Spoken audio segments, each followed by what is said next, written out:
PSG Olympique Lyonnais, nos deux locomotives qui font honte au foot français.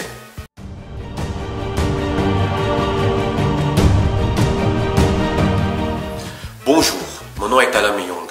Aujourd'hui, on va discuter de nos deux gros clubs français, c'est-à-dire les deux premiers budgets de la Ligue 1, qui sont Paris Saint-Germain et l'OL. Donc, pour commencer, on a vu ce week-end deux matchs. D'un côté, Paris Saint-Germain qui gagne 5-1 et de l'autre côté, l'Olympique Lyonnais qui gagne 3-2 chez lui. Vous allez me dire, mais c'est quoi le souci? Tout le monde, ils ont tous gagné. Ils ont fait du spectacle, plus ou moins. Ben non. Parce qu'en fait, c'est là où il y a le problème. C'est que, on va commencer par exemple par le Paris Saint-Germain. Le Paris Saint-Germain, aujourd'hui, le Parc des Princes est devenu Disneyland. C'est-à-dire que le match qu'ils ont joué hier, c'était quoi l'intérêt du match? L'intérêt du match, c'était pas de savoir s'ils vont gagner le championnat, s'ils vont se qualifier pour le prochain tour d'une coupe, ou s'ils vont se qualifier pour le prochain tour de Ligue des Champions. Non. C'était un match amical ou un match d'entraînement filmé.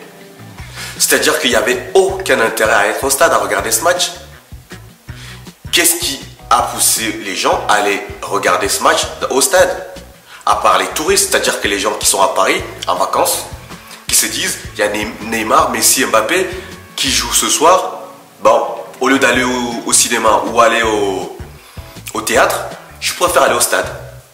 Voilà comment est devenu le Paris Saint-Germain et le Parc des Princes. C'est-à-dire que c'est un lieu touristique, c'est un musée, comme si j'allais au Louvre, comme si j'allais dans un autre musée pour dire, bon, je vais faire une sortie. Mais ce n'est plus, je vais au stade parce que je supporte mon équipe, parce que j'ai la boule au ventre, j'ai peur qu'elle perde ou qu'elle gagne.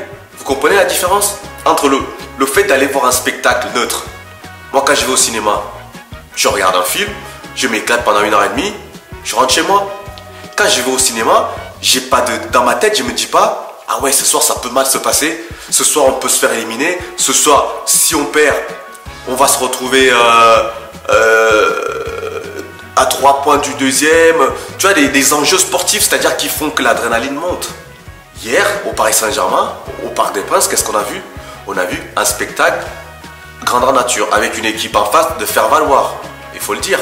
Parce que l'équipe en face, elle était juste là, un spectacle, un spectateur. Donc, ça devient un problème. Un problème pour qui? Un problème, pas pour les dirigeants parisiens, parce qu'ils en ont rien à foutre, parce que l'argent rentre.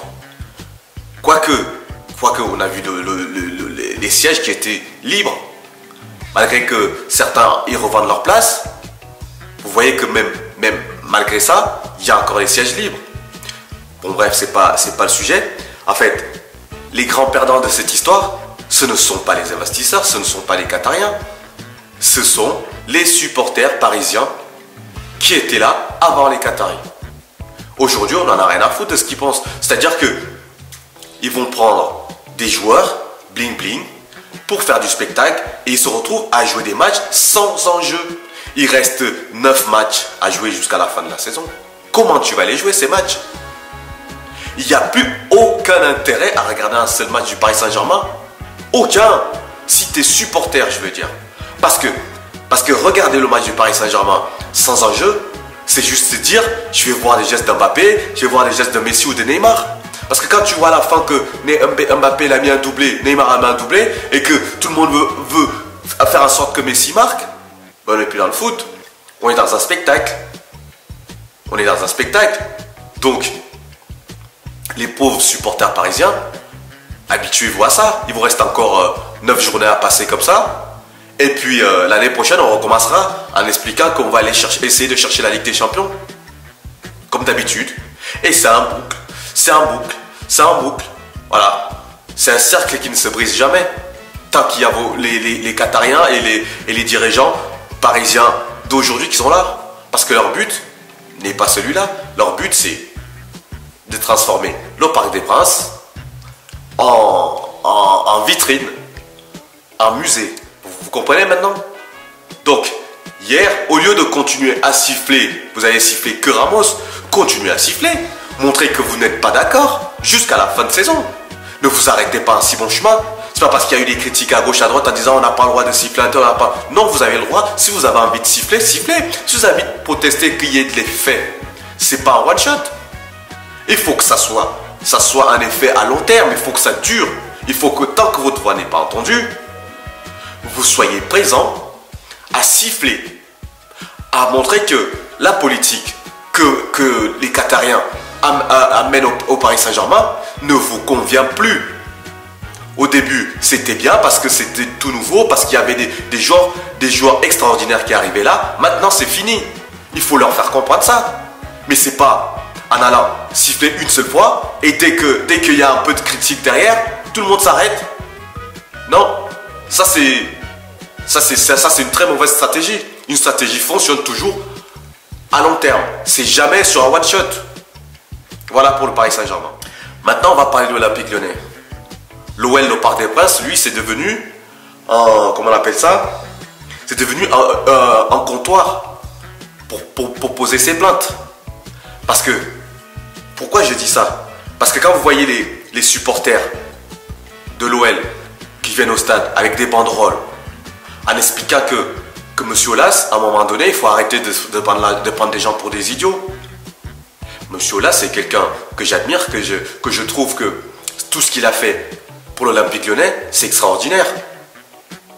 Mais à un moment donné, il faut peut-être comprendre que on peut faire des choses bien et peut-être derrière, si on n'est pas vigilant, on peut aussi les détruire. Qu'est-ce que je veux dire par là?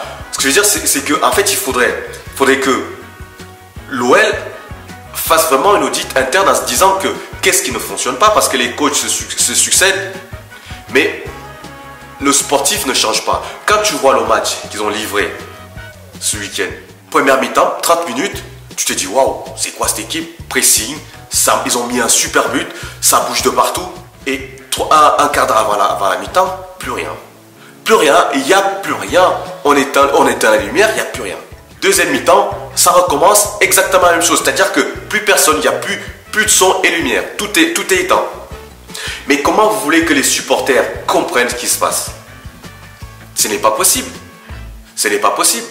Donc il faudrait peut-être comprendre que, monsieur Aulas, vous avez fait des très bonnes choses. Peut-être qu'aujourd'hui, vous n'êtes plus en capacité d'aller chercher plus loin. Peut-être que là, il faudrait peut-être se dire, attends, on va essayer. Prenons le cas de Juninho. Juninho, c'était quelqu'un qui adorait le club, malgré tous les défauts qu'il aurait pu avoir. Mais pourquoi ce mec-là, on ne lui a pas donné cette équipe en lui disant, écoute, tu as une vision, on te le donne sur 3, 4, 5 ans. Et on va voir. Parce que là, l'Olympique Lyonnais est 9e de championnat de France. Et il reste plus que 9 journées. Comment t'expliques ça? Comment on explique ça?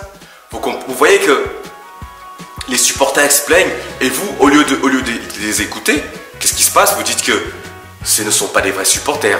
C'est les supporters qui vont plomber le club. Et comment voulez-vous que les supporters plombent le club? Depuis le début de saison, que Peter Bosz est là, ils n'ont pas arrêté de le soutenir en disant que c'est pas lui le problème.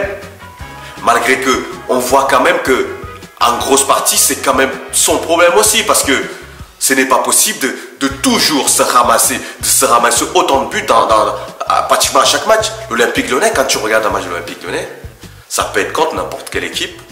L'Olympique Lyonnais peut gagner, peut aussi perdre contre n'importe quelle équipe. C'est incroyable, incroyable. Donc à un moment donné, dites pas que les supporters sont complètement tarés. Ne dites pas qu'ils font ça pour déstabiliser le club. Parce que c'est eux les premiers malheureux. C'est eux qui viennent là tous les jours, tous les week-ends, à chanter, à organiser les choses. Donc, il faut peut-être écouter ce qui se passe. Il faut peut-être écouter, ne pas rester figé. Parce qu'avec l'équipe que l'Olympique Lyonnais a aujourd'hui, je suis désolé, après le Paris Saint-Germain, je pense que l'OL a la meilleure équipe de Ligue 1 intrinsèquement. Je prends les individualités, je pense que l'Olympique Lyonnais a une meilleure équipe. Donc arrêtez de dire que les supporters, c'est eux qui vont plomber l'équipe si on n'atteint pas les objectifs. Parce que jusqu'à présent, les supporters ont toujours été derrière leur entraîneur et l'équipe. Vous voyez que, en conclusion, nos équipes phares qui sont censées nous représenter au plus haut sommet de l'Europe, c'est elles qui faillissent. C'est comme je disais tout à l'heure pour le Paris Saint-Germain, tu vas au Parc l'OL, tu espères quoi, un championnat? c'est roue libre, il n'y a rien. Ils vont rien faire, ils vont rien gagner, ils espèrent plus rien. Donc, au final, comment on fait? Qu'est-ce qui va se passer? On continue comme ça ou à un moment donné, on va peut-être arrêter Monsieur Aulas, Nasser Al-Khelaifi, je sais pas moi, reprenez-vous, faites des réunions, expliquez-nous où vous voulez voir le foot français, parce que là, ça dépend pas que vos clubs, ça dépend aussi de la vision à long terme du foot français, parce que c'est les deux équipes qui apportent le plus d'indices UEFA en Coupe d'Europe à la France. Si on continue comme ça, le Portugal va nous passer devant, tout le monde va nous passer devant. Donc c'est à vous de vous ressaisir, de se dire, attends, cette saison, elle est minable, ok, on en convient, mais par contre, à partir de la saison prochaine, chacun reprend son rang. On reprend chacun son rang. C'est fini les cadeaux. Voilà tout ce que je voulais dire aujourd'hui pour nos deux clubs phares. Je vous remercie. Passez une excellente journée et à très bientôt. Ciao.